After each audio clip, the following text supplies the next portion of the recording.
우리 이 시간 25일 청년부 예배를 함께 묵상기도 드리심으로 시작하도록 하겠습니다.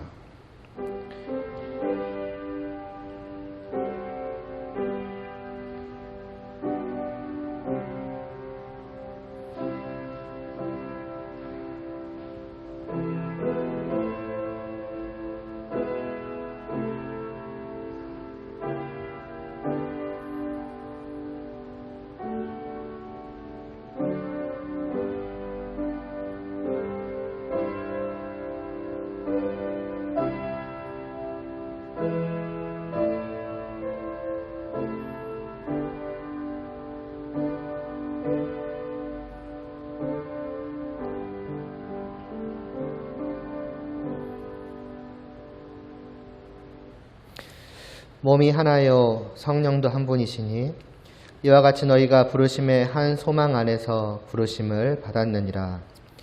주도 한 분이시요 믿음도 하나요 세례도 하나요 하나님도 한 분이시니 곧 만유의 아버지시라. 만유 위에 계시고 만유를 통일하시고 만유 가운데 계시도다. 아멘. 온 세상 위에 계시어서 그 모든 것을 다스리시는 하나님 아버지께서 자신의 피조물이요 또 죄로 뒤덮여진 우리를 그냥 내버려 두지 않으시고 또 자신의 아들을 보내시고 십자가에서 죽게까지 하심으로 말미암아 저희를 구원하여 주시고 또 함께하게 하여 주심을 감사를 드리옵나이다. 그 은혜를 받은 자들이 이렇게 또 함께 모여서 그리하여 주신 하나님께 예배드리오니 이 예배를 기뻐 받아 주시옵시고 이 예배를 통하여서 영광 받아 주시옵시고 이 예배가 또 하나님과 함께하는 이 교제의 시간이 얼마나 복되고 귀한 것이며 또 즐겁고 기쁨이 넘치는지를 저희로 깨달아 알고 가득히 누리게 하여 주시옵소서. 예수님의 이름으로 기도드리옵나이다. 아멘. 예배할 때 가장 행복합니다. 찬양 드리겠습니다.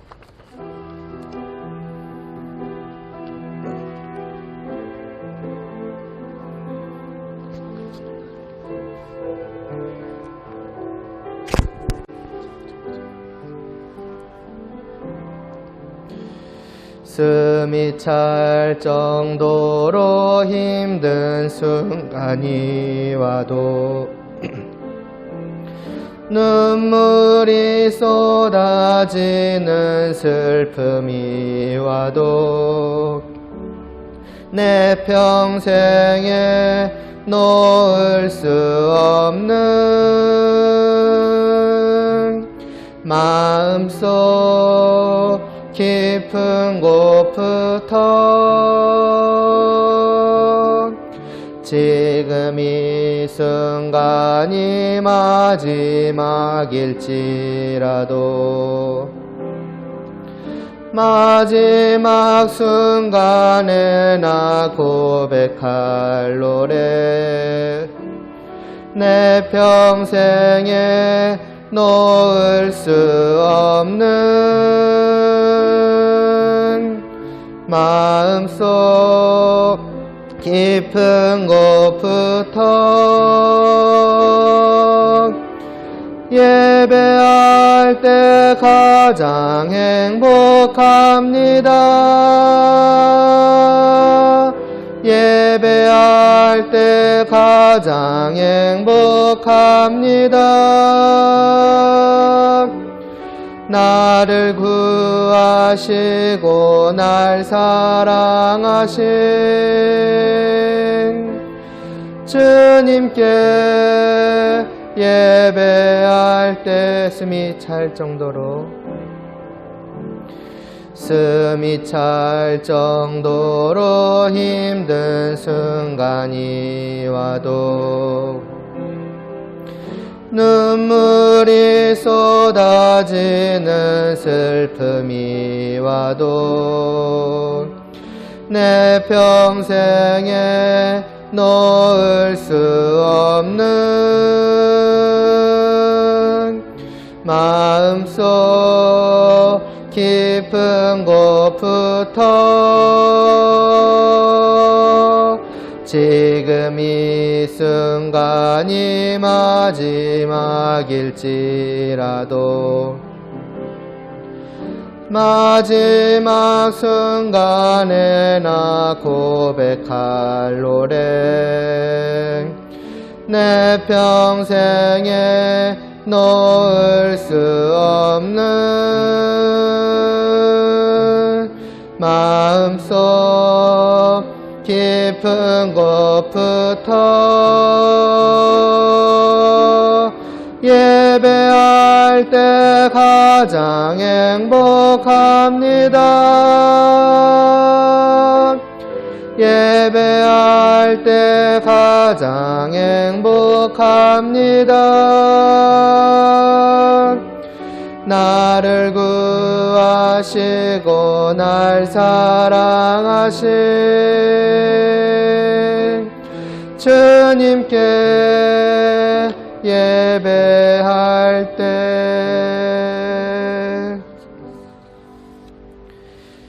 사도신경으로 신앙 고백 하나님께 드리겠습니다. 전능하사 천지를 만드신 하나님 아버지를 내가 믿사오며 그 외아들 우리 주 예수 그리스도를 믿사오니 이는 성령으로 잉태하사 동정녀 마리아에게 나시고 본디오 빌라도에게 고난을 받으사 십자가에 못 박혀 죽으시고 장사한 지 사흘 만에 죽은 자 가운데서 다시 살아나시며 하늘에 오르사 전능하신 하나님 우편에 앉아 계시다가 저희로서 산자와 죽은 자를 심판하러 오시리라. 성령을 믿사오며 거룩한 공회와 성도가 서로 교통하는 것과 죄를 사하여 주시는 것과 몸이 다시 사는 것과 영원히 사는 것을 믿사옵나이다. 아멘. 잠시만요. 그 뒤에 문 좀 닫아주실래요? 그리고 에어컨은 둘 다 켜져 있죠? 감사합니다. 아니요. 문. 요 문. 에어컨은 둘 다 켜져 있는 것 같아서 문만 부탁드릴게요. 감사합니다. 우리 십자가를 참으신 먼저 함께 찬양 드리겠습니다.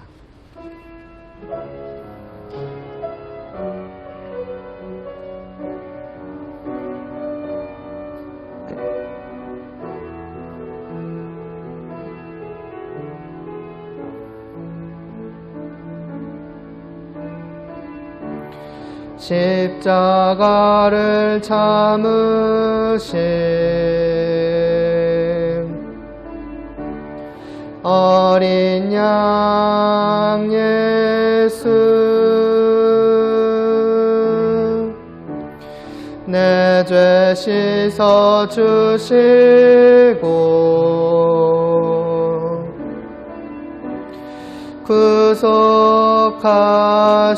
구속하셨네. 어둠을 물리치신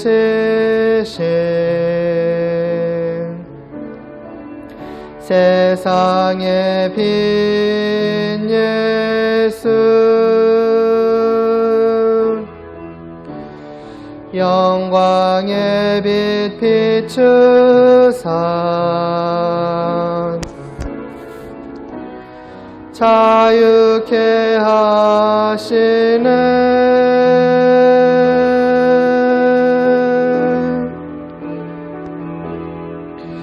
예수 하나님의 완전한 사랑 예수 하나님의 값없는 은혜 예수 하나님의 놀라운 지혜 아름다운 그 이름 예수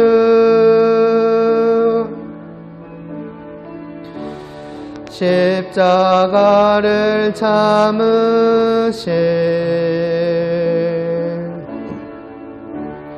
어린 양 예수 내 죄 씻어 주시고 구속하셨네.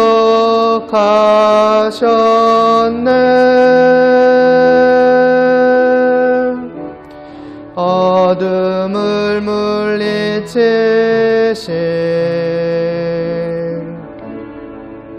세상의 빛 예수, 영광의 빛 비추사 자유케 하시네.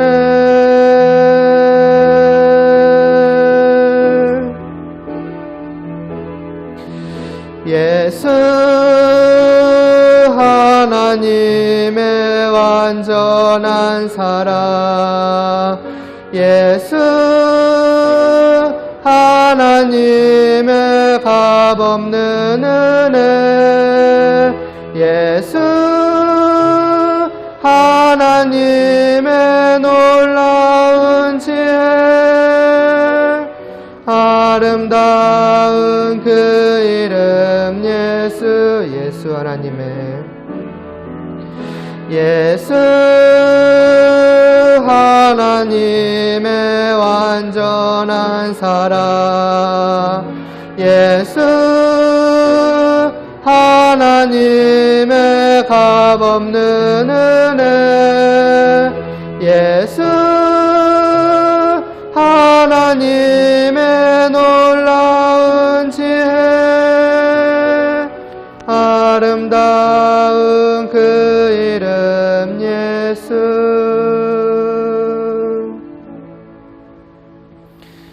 이어서 내 안에 있는 예수 그 이름 찬양드리고 제가 기도드리겠습니다.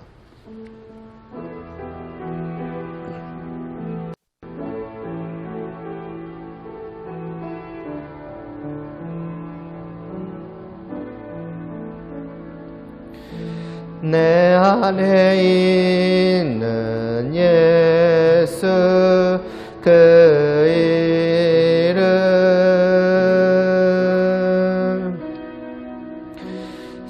세상과는 비교할 수 없네.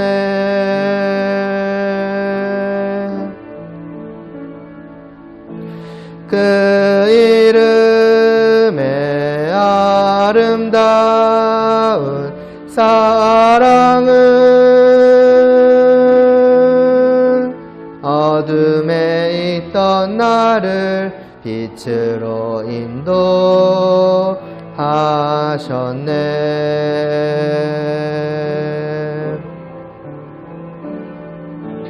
그 이름은 나에게 놀라운 권세를 주심으로 내가 모든 것을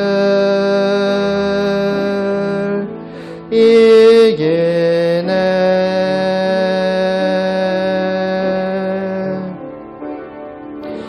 그 이름에 내가 거하고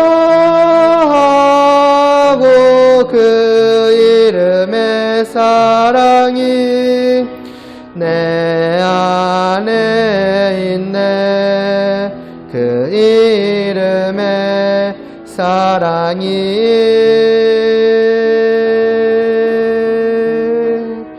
그 이름 안에서 내가 영원히 살기 원하네. 한 번 더 찬양드리겠습니다.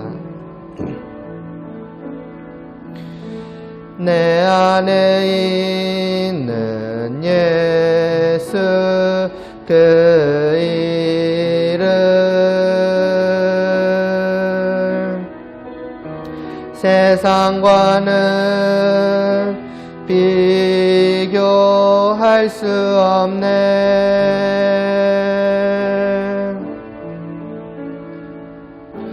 그 이름의 아름다운 사랑은 어둠에 있던 나를 빛으로 인도하셨네.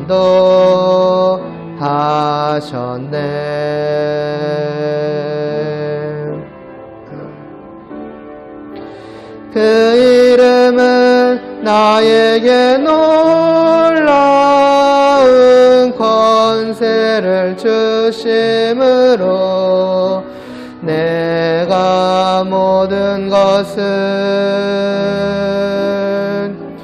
이기네.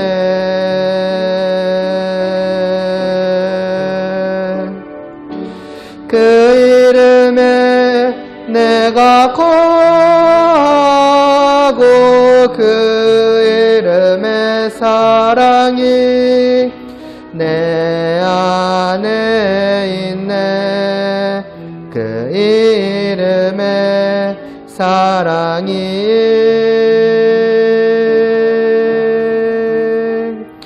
그 이름 안에서 내가 영원히 살기 원하네.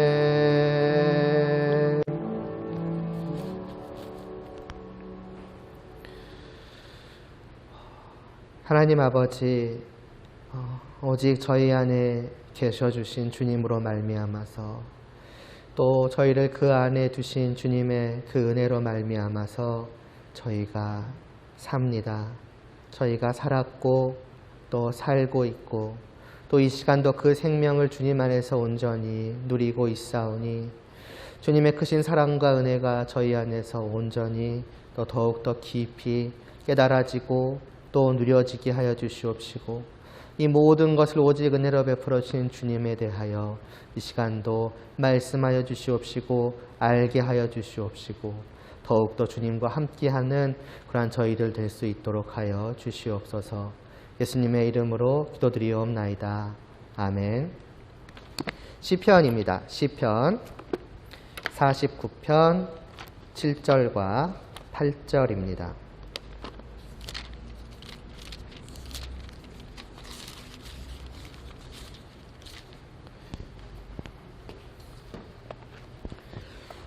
시편 49편 7절과 8절 함께 봉독하겠습니다. 아무도 자기의 형제를 구원하지 못하며 그를 위한 속전을 하나님께 바치지도 못할 것은 그들의 생명을 속량하는 값이 너무 엄청나서 영원히 마련하지 못할 것임이니라. 아멘. 감사합니다.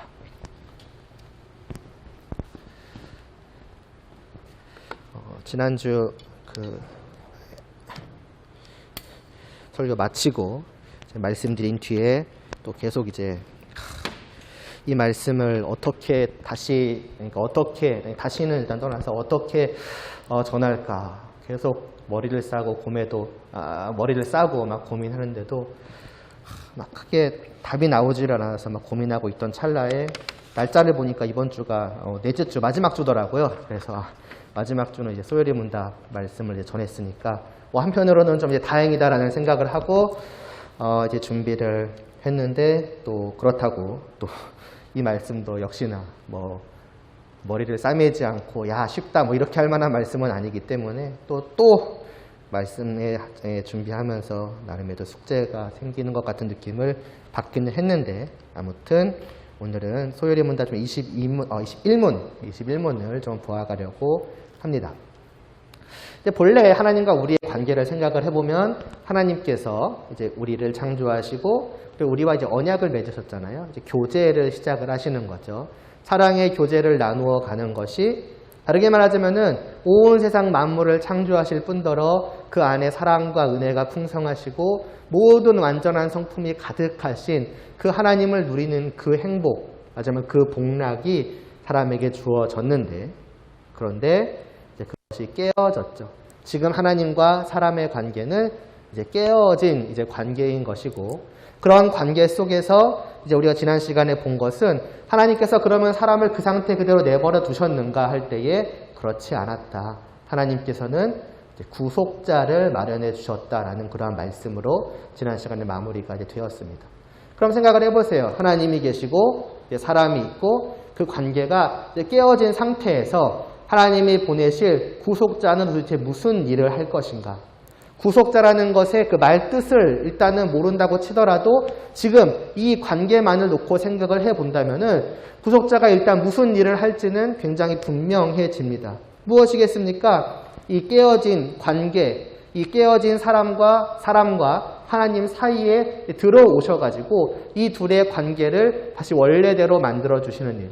다르게 말하자면은 그들의 관계를 다시 화평케 만드시는. 그러니까 말하자면 끊어진 그 화살표를 다시 잇는 그 일을 이제 하시겠죠.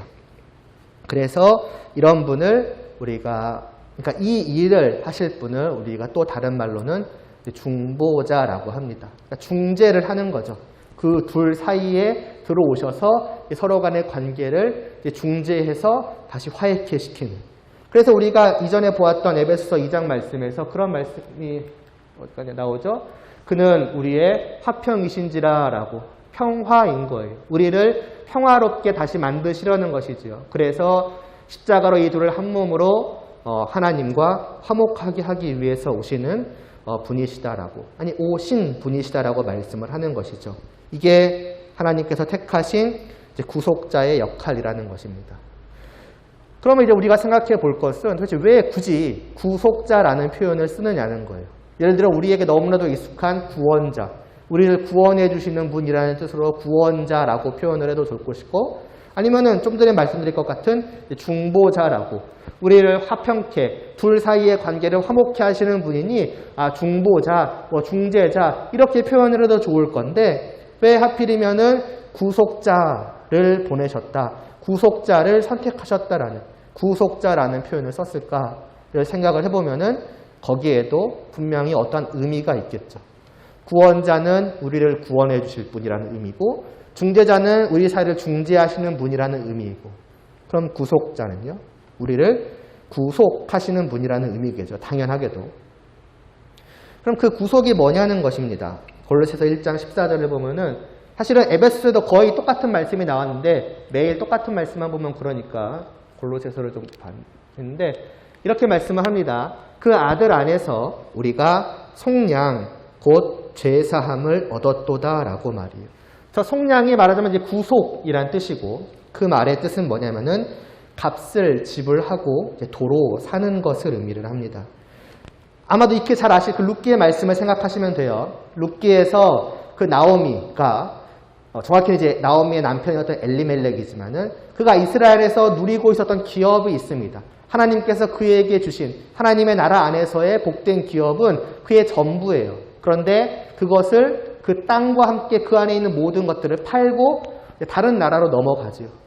그러나 거기에서 모든 것을 싹 다 잃어버립니다. 그리고 돌아오죠. 무엇이 남아있겠습니까? 아무것도 남아있지 않아요. 다시 돌아와서 이 기업은 원래 내 것이었는데 라고 말해봤자 그건 더 이상 자기 것이 아니죠. 자기는 그것을 넘겼고 다 잃어버렸으니까. 그럼 그러한 상황에서 기댈 것이 누구겠습니까? 보아스죠. 그는 뭐 하는 자인데요? 기업을 물을 자예요. 다르게 말하면은 기업을 다시 되돌려줄 사람이라는 뜻입니다. 내가 잃어버린 전부를 다시 원래대로 나에게 회복시켜줄 사람이라는 거예요. 그럼 이 사람이 무엇을 할까를 생각을 해보세요. 보아스가 이 땅을 지금 팔았으니까 산 사람이 있지 않겠습니까? 그 사람한테 가서 야 내놔 하면은 되는 것이 당연히 아니겠죠. 이 기업을 다시 이 사람에게 원래대로 되돌려 주려면은 당연하게도 뭘 해야 되겠습니까? 그 땅에 알맞는 값을 주는 거죠. 내가 다시 이 사람이, 이 나오미, 정확히 나오미의 남편 엘리멜렉이 판 그의 전부, 그 기업을 내가 다시 제 값을 주고 살 테니 나에게 파시오 해가지고 자기의 돈을 내서 그것을 산 다음에 갖다 다시 돌려주는 것. 이렇게 될 때에 비로소 나오미는 자기가 잃어버린 그 모든 것을 원래대로 얻을 수가 있겠죠. 회복될 수 있겠죠. 이게 구속이라는 거예요. 구약에서는 이것을 기업을 무르다라는 표현을 썼었고, 그래서 이 일을 하는 사람을 기업 무를 자, 그게 말하자면 구속자인 거예요. 바로 그와 같은 일을 오늘 우리에게, 죄인들에게 하시는 그 분을 구속자라고 한다는 겁니다.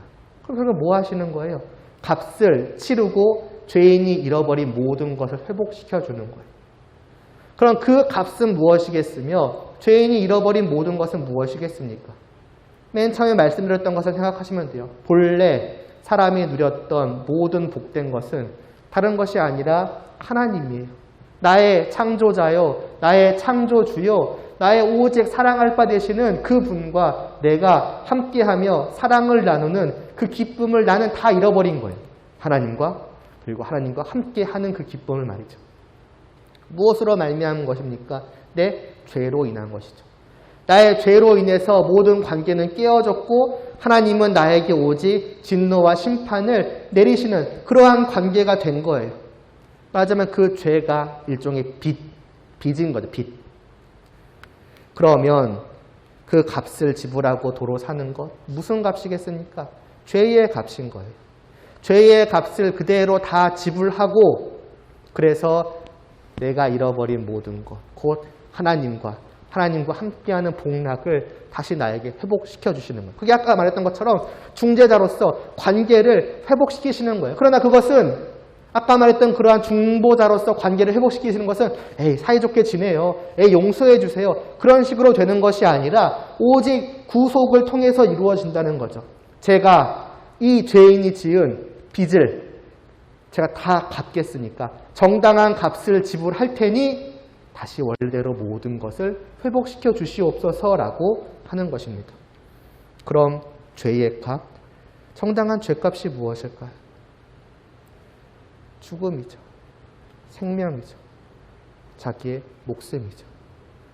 그건 좀 나중에 보겠고 아무튼 이것이 구속자가 하는 일이다라고 하는 겁니다. 그래서 21문은 뭐냐? 이 일을 하실 구속자가 그럼 누구냐는 거죠. 하나님은 도대체 누구에게 이 일을 맡기셨고 조금 다르게 말하자면은 과연 누가 이 일을 감당할 수 있겠는가 하는 것입니다. 그게 이제 21문이에요. 이렇게 말씀하고 있죠. 21문. 제가 읽게 한번 봐보세요. 하나님께서 선택하신 사람들의 구속자는 누구십니까? 하나님께서 선택하신 구속자는 누구시냐 할 때에 하나님께서 선택하신 구속자는 오직 주 예수 그리스도이십니다. 그분은 하나님의 영원한 아들로서 사람이 되셨고 한 위의 양성을 가지신 하나님이시고 사람이셨으며 지금도 그리고 영원토록 그리하십니다라고 말씀을 하고 있습니다. 저걸 좀 위에서부터 차근차근 무슨 소리인지를 좀 보아가려고 합니다. 사실 너무나도 당연하죠. 이 구속자가 누구냐라고 했을 때에 모르는 사람을 손들어봐라고 하는 게 더 빠를 겁니다. 그리고 모르는 사람을 손들라고 했을 때에도 손을 들 사람은 없을 겁니다. 당연하게도 예수님이죠. 예수 그리스도시죠. 교회를 몇 개월만 다녀도 아마 그러한 말은 자연스럽게 나올 것입니다. 우리에게 너무나도 그 익숙한 이름이에요. 예수님. 그런데 여기서 잠깐 생각하고 넘어갈 것이 있습니다. 익숙하다라는 것은 좋은 의미로 보자면은 그것은 친숙함일 것입니다. 왜냐하면 늘 함께하는 사람이 내 옆에 있을 때 그것이 너무나 자연스럽고 익숙한 그것은 좋은 의미로서 친근함이죠. 그러나 반대로 생각을 해보면은 그 익숙함은 그냥 무일 수 있어요. 그러니까 아무것도 아닌 것일 수 있는 거예요. 그분이 나에게 그냥 그 이름이 내게 아무런 의미도 아무런 가치도 없는 말 그대로 그냥 영인 상태, 무인 상태 그런 의미에서의 익숙함일 수도 있습니다. 익숙해. 늘 많이 들었어. 그러나 거기에 아무런 감정이 없는 거예요. 한번 생각해 보세요. 예수 그리스도, 예수님, 그분의 이름이 때로는 그분의 이름을 말할 때 그러한 것이 과연 나에게 어떠한 마음을 주는가? 어떠한 감정을 주고 어떠한 느낌을 주는가? 기쁨, 설렘, 아까 화평이라 그랬으니까 평안함, 그분 안에서 나는 하나님과의 화평을 누리니 이제는 모든 걱정과 근심이 없고 정말 이제는 평화롭구나 하는 어떤 그런 안심감, 때로는 감격, 때로는 즐거움, 아니면 아까 말했던 것처럼 아무것도 반응하지 않는 나의 마음, 그건 그거인가 생각해 볼 필요가 있을 것입니다. 오늘날 세상 사람들은 너무나 당연하지만 그 이름을 거부하죠. 적극적으로 거부하고 또 싫어하고 할 것입니다. 그런 사람들 속에서 우리는 그러하지는 않죠. 적어도 교회에 나오는 사람들은 그 이름을 막 거부하거나 싫어하거나 그러지는 않고 익숙함으로 받아들일 거예요. 그리고 때로는 그것을 다르다라고 생각할지 모릅니다. 저들은 예수님을 받아들이지 않으니 불신자요. 나는 그 이름을 받아들이니 신자라고. 그러나 어쩌면 아닐 수도 있어요. 그들은 다만 적극적으로 문 밖에서 예수님을 내쫓아내는 것이라면은 나는 그냥 익숙함이라는 그러한 이름으로 예수님을 문 밖에 세워둔 채 그저 문 안에서 가만히 있는 것일 수도 있습니다. 겉으로 봤을 때는 다르죠. 한편으로는 적극적인 거부요. 한편으로는 그냥 말하자면 아무것도 안 하니까. 그걸 받아들이는 걸로 생각을 하니까. 그러나 실상은 다르지 않아요. 결국 이 사람이나 나나 예수님을 내 안으로 들어오지 않는다는 면에서는 똑같아요. 예수님과 만나지 않는다는 면에서는 똑같습니다. 그저 나타나는 모습이 조금 다를 뿐인데 우리는 그것을 엄청나게 다르다라고, 본질적으로 확 다르다고 생각하기가 쉽다라는 것이죠. 중요한 것은 그분을 내 안으로 들이는 거예요. 그래서 우리가 종종이 아니죠. 영접한다라는 그런 표현을 쓰잖아요. 모시어 들이는 게 비로소 의미를 가지는 거예요. 그분이 내 안에 오시는 것, 말하자면 내가 그분과 정말로 만나게 되는 것, 그게 의미를 가지는 것이고, 그러한 믿음을 가진 사람은 분명하게도 예수님에 대한 내 어떠한 마음으로부터의 반응이 있을 수밖에 없습니다. 왜 내가 문을 열고 그분을 맞이하겠어요? 왜 그냥 밖에 세워두지 않겠어요? 그분이 누구신지를 알았기 때문이잖아요. 나는 그분을 만나지 않으면 안 된다. 그분을 내 안으로 들여오게 하지 않으면 안 된다. 나는 그분과 함께 하지 않으면 안 된다. 왜? 그럴 만한 분이라는 것을 나는 알기 때문에 그런 거 아니겠습니까? 그리고 그렇게 간절한 그분을 내 안으로 모시어서 그분이 나와 함께 하게 되었다라는 것을 진실로 아는 자라면은, 누리는 자라면은 그 마음에 아무런 감정이 없을 수가 없는 겁니다. 와닿지 않을 수도 있겠지만, 예를 들자면은 내가 정말로 간절하게 만나고 싶었던 사람, 그냥 하늘의 별따기 같은 저 멀리 있는 사람, 예를 들면은 대통령이라고 할까요? 그냥 그 대통령이 예를 들어서 너무나 만나고 싶었는데 당연히 만나질 리가 없죠. 근데 어느 날 그분을 내 안에 모시게 됐다고 생각을 해봐요. 정말 내 집에 와가지고 나와 함께하게 된다고 생각을 해보면은 우리의 마음은 아무렇지 않을 수가 없을 겁니다. 정말 그분에 대한 어떤 특별한 마음이 있었다라면 어떤 마음으로 함께 할지를 생각을 해보세요. 말하자면 성도는 그런 거예요. 심지어 이 주님은 우리가 뒤에서 보겠지만은 단순히 이 세상에 있는 그 어떤 위대한 분과도 차원이 다른 그런 분 아니겠습니까? 정말 그분을 내가 믿음으로 받아들였다면은 그 이름을 그저 익숙함으로만 넘기지는 않을 거라는 거예요. 여러분의 마음을 다시 한번 생각해 볼 필요가 있습니다. 그래서 이를 위해서 다시 한번 이 시간에 그분이 누구신지를, 물론 이 시간만은 아니겠지만 그분이 누구신지를 알아가고 이분이 도대체 누구신지를 배워가는 거예요. 단지 다시 한번 올바른 지식을 쌓아가자. 다만 그것은 아닙니다. 물론 그것도 중요하죠. 그러나 더 중요한 것은 정말로 익숙한 그 이름이지만 어쩌면 지금까지 내게 아무런 의미도, 조금 심하게 말하면 아무런 가치가 없었던 그분의 이름을 내가 진심으로 믿음으로 받아들이기 위한 시간이란 것도 여러분이 생각을 하실 필요가 있습니다. 더 다르게 말하면 아무것도 아닌 그분이 이러한 시간들을 통해서 가장 특별한 분이 되어가는 거예요. 그것을 위한 시간이라는 것을 생각하시면서 보아가자면 예수님이 누구신지를, 간과하기 쉬운데 저 1번이라고 써있죠. 1번 중에서 저 오직이라는 표현도 여러분이 잘 생각을 하실 필요가 있습니다. 무슨 말이겠습니까? 다른 구속주는 존재하지 않는다는 거예요. 오직 하나님께서는 이 한 분만을 선택하셨고 보내셨다는 것입니다. 그래서 사도행전 4장 12절에 이런 말씀이 있죠. 다른 이로서는 구원을 받을 수가 없나니 친히 사람 중에 구원을 받을 만한 다른 이름을 우리에게 주신 일이 없음이라고 합니다. 우리의 구속을 위해서, 우리의 죄의 값을 지불하고 우리로 하나님과 화해시키기 위해서 그 어떤 다른 존재도 하나님께서는 택하신 적이 없고 보내신 적이 없다라고 합니다. 심지어는 다른 누구도니까 나 자신도 포함되어 있겠지요. 다른 종교는 뭐 말할 필요도 없거니와 뭐 오늘날 각자에게 구원의 길이 있다라고 각자의 종교에도 단순히 배울 만한 점을 넘어서서 구원을 향한 방법들이 분명히 제시되어 있다고 말하는 사람들도 있지만은 성경은 분명하게 그 사실을 부정합니다. 하나님은 오직 한 분 예수 그리스도만을 보내셨다라고 말이에요.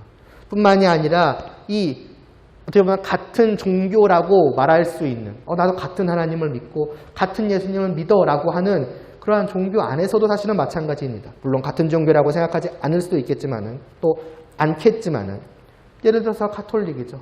그들도 다 하나님을 믿고 예수님을 믿는다라고 해요. 하나님의 사랑과 은혜도 믿고 예수님의 공로도 믿는다라고 해요. 그러나 동시에 그들은 같은 것을 또 추가로 무엇을 믿느냐?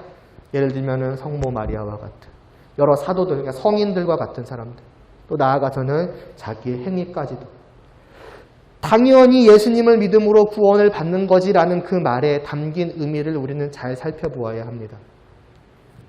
수많은 이단들도 예수님을 믿지 않아야 한다라고 말하는 사람은 없어요. 웬만해서는. 그건 너무 뻔하게 이단이어서 아예 가까이도 안 갈 거예요.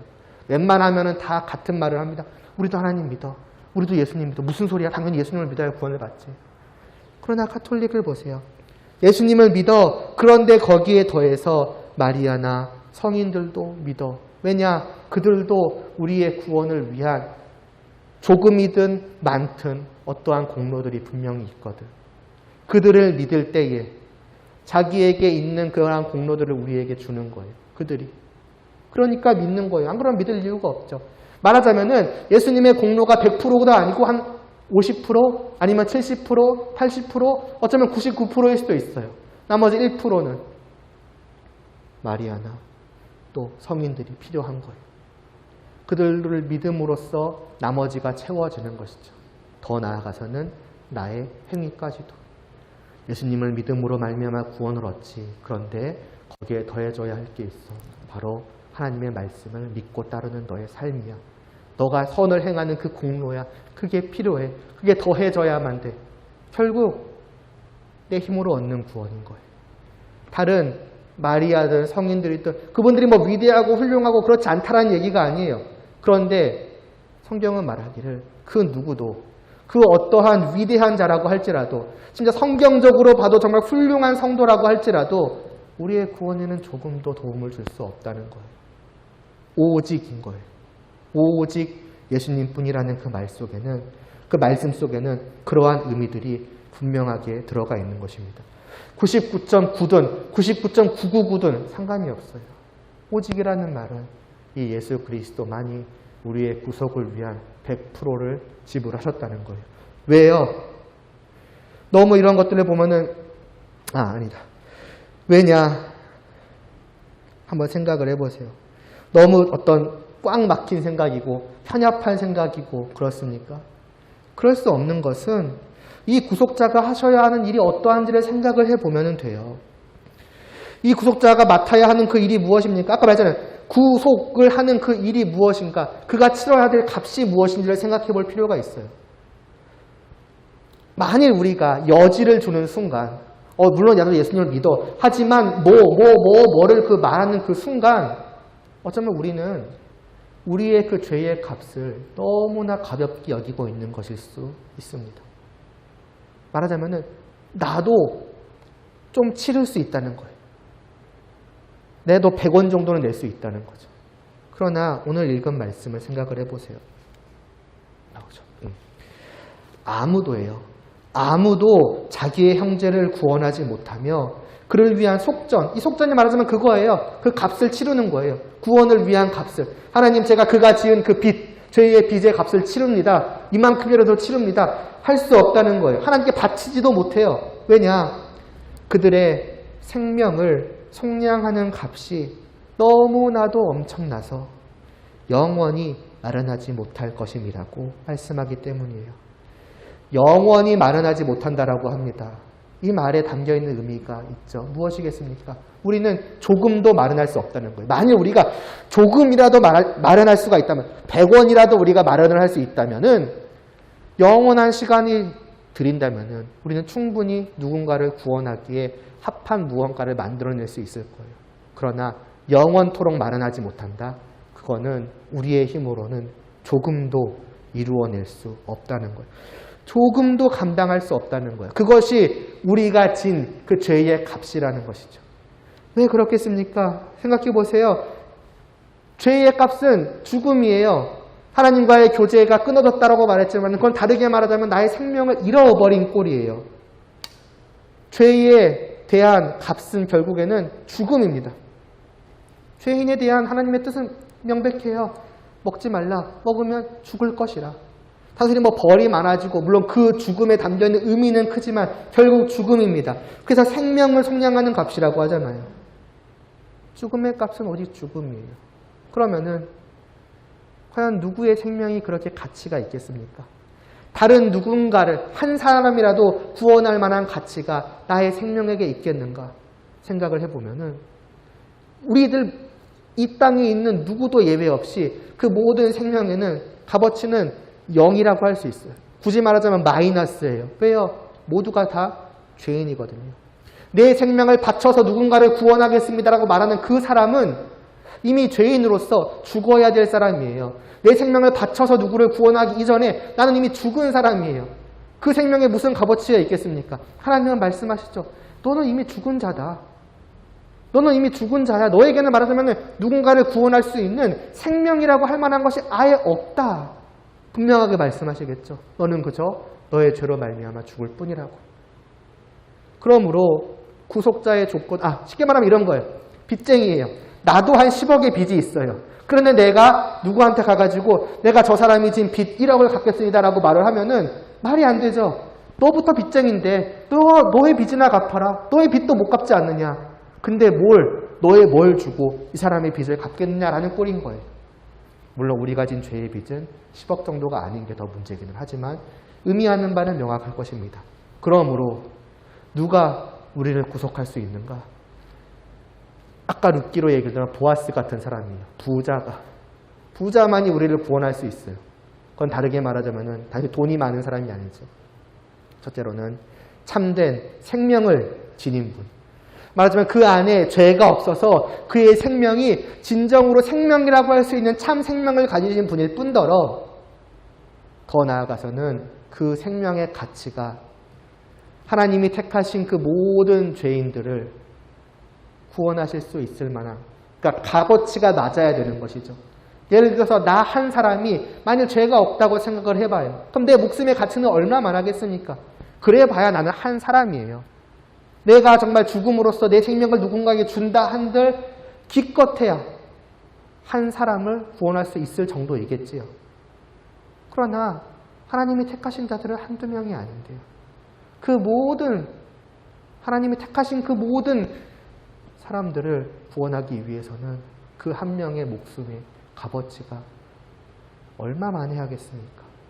사람 중에는 그런 사람은 없다는 것이죠. 더 나아가서 거꾸로 생각을 해보면은 아까는 죽음이라고 말했지만은 그 죽음이라는 게 단순히 목숨을 잃는 것으로 끝나는 게 아니잖아요. 죽었다. 이제 더 이상 아무것도 느끼지 못하는 그런 죽음으로써 목숨을 잃은 그 순간 끝. 아무런 고통도 없는 그런 정도가 아니잖아요. 이 죽음이라는 것은 단순히 생명을 잃는 이 땅에서 죽는 것일 뿐더러 그 끝은 무엇이겠습니까? 영원한 지옥이에요. 하나님께서 나에게 무서운 무서운 그 진노로 저주와 심판을 내리시는 거예요. 그것이 우리가 지은 죄에 합당한 벌인 것이죠. 그것이 언제까지? 영원히 계속되는 것입니다. 쉽게 말하면은 아주 쉽게 말하면 영원히 매일 맞는 거예요. 엄청나게 무서운 매를 매일매일 영원토록 맞는 그러한 죄를 우리가 지은 사람들인데 그렇다면은 이 죽음에 담긴 의미는 무엇이겠습니까? 그 영원한 매질에 담겨있는 모든 것을 다 감당하는 거예요. 조금 비유를 바꿔보면은 예를 들어서 내가 선생님한테 잘못을 해가지고 끌려가서 15대를 맞아야 되는 거예요. 근데 친구가 와서 제가 대신 맞을 테니까 용서해 주세요. 쟤는 좀 봐주세요라고 한다고 생각을 해봐요. 그래 너가 와라. 근데 한 대 맞아요. 너무 아파요. 그래서 쓰러져요. 더 못 맞아요. 그러면은 말할 수 있겠습니까? 이 정도면 됐으니까 봐주세요라고. 그럴 수 없죠. 왜요? 정의로움이라고 하는 것, 공의로움이라고 하는 것은 그 죄에 합당한 벌이 온전히 내려져야 하는 거거든요. 다시 말해서 이 죄에 대한 심판이 온전히 사하여지려면은 그만큼 다 맞아야 되는 거예요. 그러니까 중간에 하고 쓰러지는 것이 아니라 끝까지 그 매를 15대면 15대를 다 감당해야 되는 것이죠. 그리고 아까 말했던 것처럼 하나님이 택하신 모든 자들의 맞아야 할 것들을 다 말이죠. 누가 그 하나님의 진노를 감당하겠습니까? 사람이 그 하나님이 내리시는 진노를 0.1초라도 감당해내겠습니까? 참아낼 수 있겠습니까? 아마 매가 들려지는 순간부터 우리는 감당하지 못하고 주저앉아 버릴 거예요. 사람은 기껏해야 그런 거죠. 사람이 너무 연약함도 있겠지만 하나님께서 그만큼 크시다는 것도 있죠. 그러니까 지옥의 고통이라고 하는 것이 얼마나 큰 것인지를 사실은 감히 상상할 수 없어요. 우리가 가장 이해하기 쉽게 불 속에서 끊임없이 고통받는다라고 하지만 다만 불길의 뜨거움에 그 화상 입는 몇 도가 되었든 그 큰 화상을 입는 정도의 고통이겠습니까? 상상할 수 없을 만큼의 하나님의 쏟아지는 그 진노를 감당하는 거예요. 누가 그것을 하겠느냐는 거죠. 여러분들이 그 예수님의 죽음에 대해서도 예수님의 고난과 그 죽으심의 고통에 대해서 때로는 우리가 간단하게 생각하고 넘어갈 수가 있어요. 십자가에서 아니면 그 몇 주 전부터 감옥에 갇혀서 맞으시고 십자가 위에서 한 몇 시간 그 못 박히시는 그러한 괴로움 정도로 생각하고 끝날 수 있어요. 그 정도가 아니라는 거죠. 그곳에서 주님은 그 영원한 하나님의 진노를 다 감당하신 거예요. 끝까지 버티신 거죠, 말하자면. 누가 그럴 수 있겠냐는 거예요. 누가 참 생명을 지니고 말하자면 그 죄인들의 목숨에 합한 값어치, 아니 그걸 능가하는 값어치를 가지고 있을 뿐더러 하나님의 진노를 온전히 다 감당해낼 수 있겠냐는 겁니다. 그것은 사람은 절대로 불가능해요. 오직 그거는 누구만이 가능하겠습니까? 하나님만이 가능하신 거예요. 하나님 외에 누가 이 일을 감당할 수 있겠는가? 그런 분은 없다는 거예요. 그래서 하나님께서 택하신 분은 누구신가? 자신의 하나뿐인 아들이신 예수 그리스도이신 것이죠. 그러므로 그분은 이 일을 하실 분은 오직 하나님이 아니시면 안 되는 거예요. 그래서 골로새서 2장에 이런 말씀이 나왔죠. 그 안에는 신성의 모든 충만이 육체로 거하셨다라고. 저기 나와 있는 그 신성이라고 하는 것이 쉽게 말하면 하나님 되심이에요.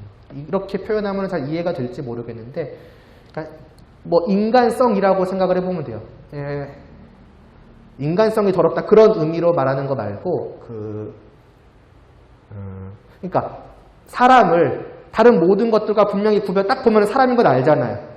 쟤는 뭐 고릴라도 아니고 개구리도 아니고 뭐도 아니고 저거는 분명히 사람이야. 다 얼굴은 다르지만은 딱 보면은 사람이라고 알 수 있는 그 딱 뭐라고 꼬집어서 말할 수 없지만은 그 사람의 분명한 특징들이 분명히 있지 않습니까? 그걸 말하자면 인간성이라고 한다면은 신성이라고 하는 건 말하자면 그런 거예요. 다른 모든 피조물들과 분명히 구별되는 하나님만이 가지실 수 있는 그 하나님으로서의 분명한 특징, 그거를 하나님으로서의 본질이라고 좀 어려운 말을 써도 되지만 그것이 말하자면은 신성인 것인데 그 신성의 모든 충만이 그 안에 있다라고 말을 합니다. 말하자면은 부족함이 없이 전부가 다 그분 안에 있다라고 한다면은 바로 이분이 무엇이겠습니까? 하나님이신 것이죠. 신이신 것이죠. 인간성의 그 온전함을 다 가지고 있는 것이 인간 아니겠습니까? 마찬가지인 거예요. 신성의 모든 것을 지니신 것. 쉽게 말하면은 하나님이 지니신 모든 것을 동일하게 갖고 계신 분, 그분이 하나님이신 것인데 그분은 하나님이실 뿐 아니라 하나님의 아들이시라는 것이죠. 그래서 요한복음 1장에는 이런 말씀도 있죠. 이거 어디 갔냐? 태초에 말씀이 계시니라 라고요. 그런데 이 말씀은 하나님과 함께 계신대요. 그러므로 알 수 있는 것은 분명히 하나님은 아니시라는 거죠. 하나님과는 분명히 구별된 분이시라는 거죠. 그분이 함께 계셨다라고 하니까. 그러면서 또 말하는 거죠. 그런데 이분은 곧 하나님이시라. 하나님과 함께 계셨지만은 그러나 하나님이 아닌 게 아니에요. 이분은 바로 하나님이에요. 왜? 하나님이 지니신 모든 것을 지니고 계신 분이시니까. 그러니까 이분이 누구시겠냐는 거죠. 나중에 보면은 14절에 보면은 뒤에 있는 노란 글씨 말고 우리가 그의 영광을 보니 아버지의 독생자의 영광이라고 말을 하는 거죠. 이분은 누구시냐? 오직 하나님의 단 한 분뿐인 하나님의 아들이시다라고 말을 하는 거죠. 그분은 하나님과 함께 계실 뿐만이 아니라 그분이 바로 하나님이시라는 말씀도 하는 거죠. 그렇기 때문에 이 분을 하나님께서 선택을 하신 거예요. 그리고 이분도 억지로 떠밀리셔서가 아니라 기꺼이 제가 이 일을 감당하겠습니다라고 하신 것이고. 왜 이겠습니까? 우리를 향한 사랑 때문인 것이죠. 오늘은 여기까지 하고 나머지는 다음 시간에 조금 더 이어서 할게요. 한 줄을 좀 더 사용을 하겠는데 다음 주 마지막에 좀 드릴 말씀을 오늘 한번 일단 먼저 좀 드리겠습니다. 뒤에 가서도 계속 보겠지만은 이 분이 예수님이고 이 분이 기꺼이 자기의 역할을 맡으셨다는 거예요. 무엇을 우리가 알게 되겠습니까? 왜 이 일을 맡으셨냐는 거예요. 왜 하나님은 굳이 자기의 그 독생자예요. 유일하신 아들이에요. 그분을 왜 굳이 선택을 하셨고 그분은 또 왜 굳이 이 일을 제가 하겠습니다라고 하셨냐는 거죠. 우리를 향한 사랑 때문이라는 거예요. 은혜 때문이라는 거예요. 그러므로 만일 우리가 정말로 이 분을 안다면은 그리고 이 분을 정말로 내 안에 영접을 했다면은 그것은 무슨 말이냐? 그 분의 그 나를 향한 정말 말로 다 표현할 수 없는 넘치는 사랑과 은혜를 같이 받았다는 거예요. 그분을 그런 분으로 알기 때문에 나는 영접을 한 것이고 그분과 만남으로써 내 영혼이 그것을 충분하다 못해 넘치도록 아는 거예요. 정말로 이분은 나를 이렇게까지 사랑하시는구나. 그것을 느낀 나의 마음이 사라질 수 있겠습니까? 때로는 잠시 무언가에 덮인 것처럼 보여도 결국 사라질 수는 없어요. 그리고 이런 것을 아예 느끼지도 못한다는 것도 마찬가지로 있을 수가 없는 거예요. 말로 다 할 수 없는 그 사랑을 내가 받은 자인데 내가 어찌 거기에 반응하지 않을 수가 있겠습니까? 그 사랑에 어찌 막 감격하고 감사하고 기뻐하고 즐거워하지 않고 그럴 수가 있겠냐는 거죠. 또 한편으로는 이런 사랑과 은혜를 보여주시고 그리고 이 일을 온전히 감당하실 수 있는 분은 오직 이 예수님뿐이라는 것도 우리는 알아야 합니다. 다른 누구는 없어요.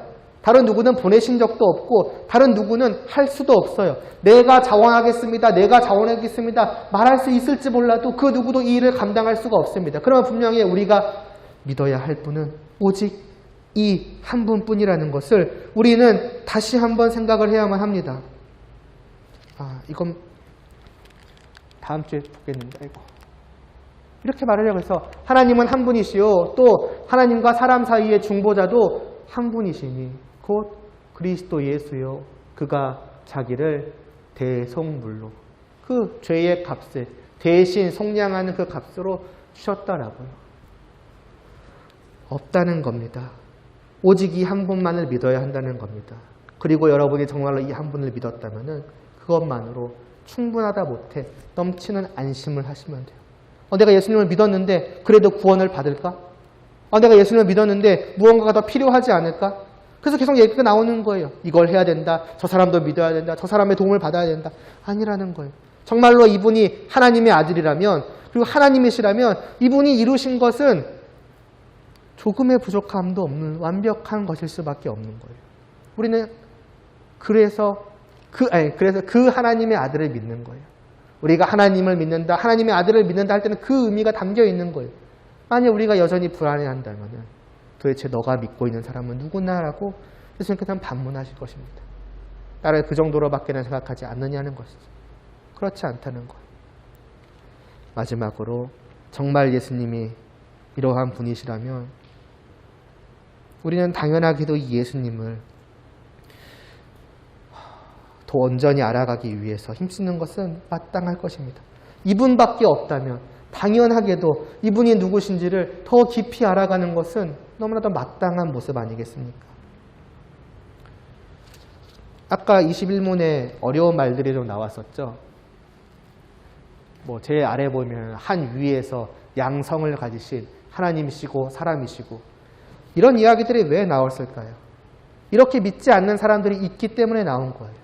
예수님은 그저 하나님이시다. 하나님이 어떻게 사람이 될 수 있어? 그런 일은 있을 수 없어. 그런 분을 우리가 어떻게 믿겠어? 그분은 오직 하나님이시야. 라고 말하는 사람도 있고 또 때로는 야 무슨 하나님이 사람이 돼? 야 아니 무슨 사람이 하나님이야. 그분 본 사람이 얼마나 많은데 육신을 갖고 있는데 우리와 똑같이 생겼는데 그분은 오직 사람이야. 우리가 그분을 믿고 따를 수는 있을지언정 우리가 그분으로 말미암아 구원을 얻느니 그런 거는 있을 수 없어. 결국 너가 해야 될 거야. 라고 말하는 사람들도 있고 때로는 구약의 여호와가 신약의 예수님이다라고 말하는 사람들도 있고 아까 말씀드렸죠. 예수님을 부정하는 사람들, 예수님을 부정하는 이단은 그렇게 많지 않아요. 그릇된 자들도 누구나 다 예수 그리스도를 믿노라고 자신 있게 대답을 해요. 그러나 중요한 거는 그들이 믿는 그 예수님이 누구냐는 거죠. 과연 하나님이 보내신, 다시 말해서 성경이 말씀하는 정말 그 분이냐 아니면 자기들이 생각하는, 자기들이 만들어낸 어떤 다른 분이냐 그걸 우리는 살펴보아야 돼요. 앞서 오직 이 예수 그리스도를 보냈다고 하지 않았습니까? 다른 누구도 보내신 적이 없다 하지 않았습니까? 거기에는 예수님도 들어있는 거예요. 다른 예수 그리스도도 없어요. 하나님이 보내신 예수 그리스도는 오직 한 분뿐이시고 그 무대에 대한 모든 것이 오직 이 말씀 안에 분명히 담겨 있다면 우리는 마땅히 이 예수님을 더 알아가기 위해서 힘써야 할 것입니다. 다음 주에 계속해서 이어가기로 하고 이 시간을 통해서 그러니까 다시 한번 여러분이 생각을 해보세요. 아까 드렸던 질문. 예수님의 이름이, 예수님의 존재가 과연 나에게 어떤 의미가 있는가? 내 마음에 도대체 무엇을 그분은 주고 있는가? 여러분이 진지하게 생각하고 또 진지하게 고민하고 그래서 계속해서 말씀을 들어가며 이 예수님을 지식으로 알아가며 다만 지식으로 아는 것이 아니라 은혜 가운데 그분이 누구신지를 진정으로 알고 믿고 영접하고 그래서 아까 말씀드렸던 그러한 마음의 그 어떠함들이 바로 이러한 것이었구나. 그래 이럴 수밖에 없지. 이러한 감격이 어떻게 없겠어라는 그러한 마음들이 우리 모두 안에 있기를 다시 한번 간절히 바라며 기도드리겠습니다.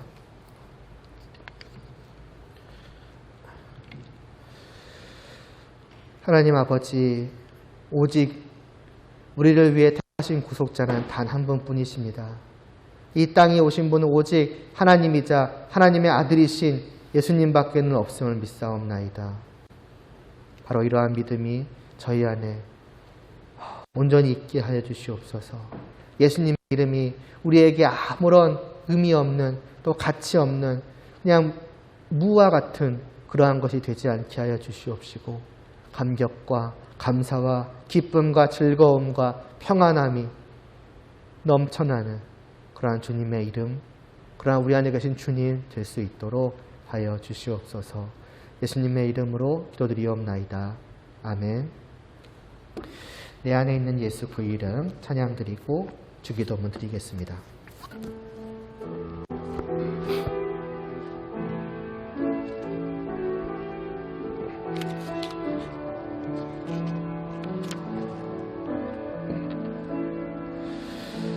내 안에 있는 예수 그 이름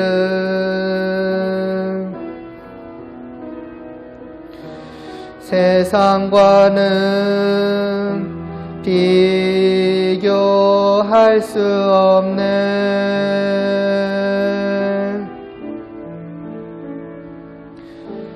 그 이름의 아름다운 사랑은 어둠에 있던 나를 빛으로 인도하셨네.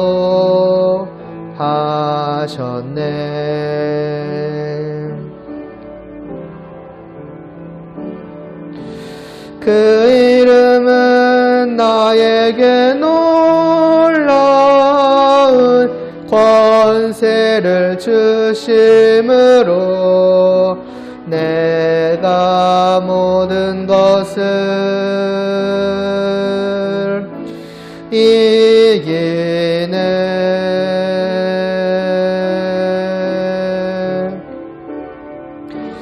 그 이름에 내가 거하고 그 이름의 사랑이 내 안에 있는 그 이름의 사랑이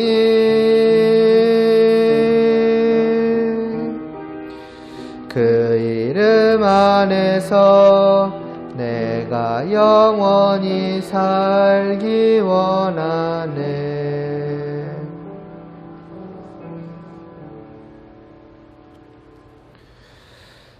하늘에 계신 우리 아버지여, 이름이 거룩히 여김을 받으시오며 나라에 임하옵시며 뜻이 하늘에서 이루어진 것 같이 땅에서도 이루어지이다. 오늘날 우리에게 일용할 양식을 주옵시고 우리가 우리에게 죄 지은 자를 사하여 준 것 같이 우리의 죄를 사하여 주옵시고 우리를 시험에 들게 하지 마옵시고 다만 악에서 구하옵소서. 대개 나라와 권세와 영광이 아버지께 영원히 있사옵나이다. 아멘.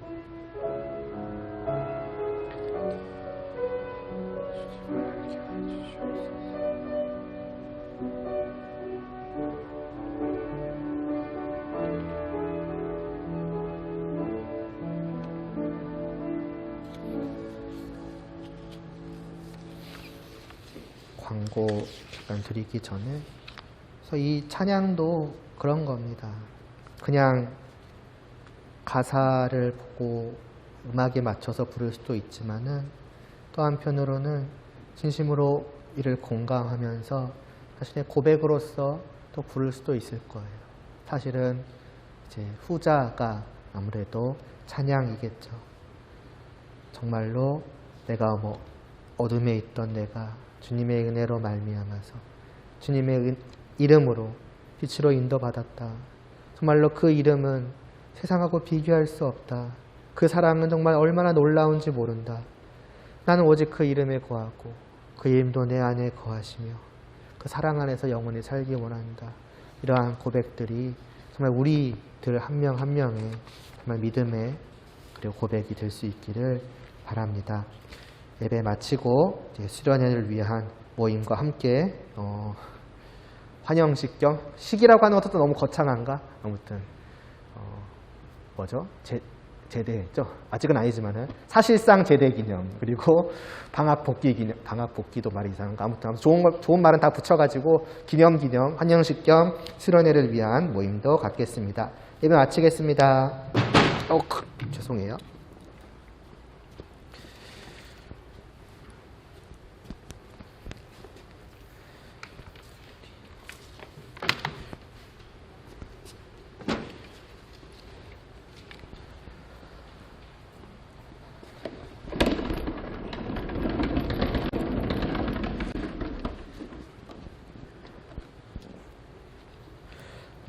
하나, 둘, 셋, 하나, 둘, 셋.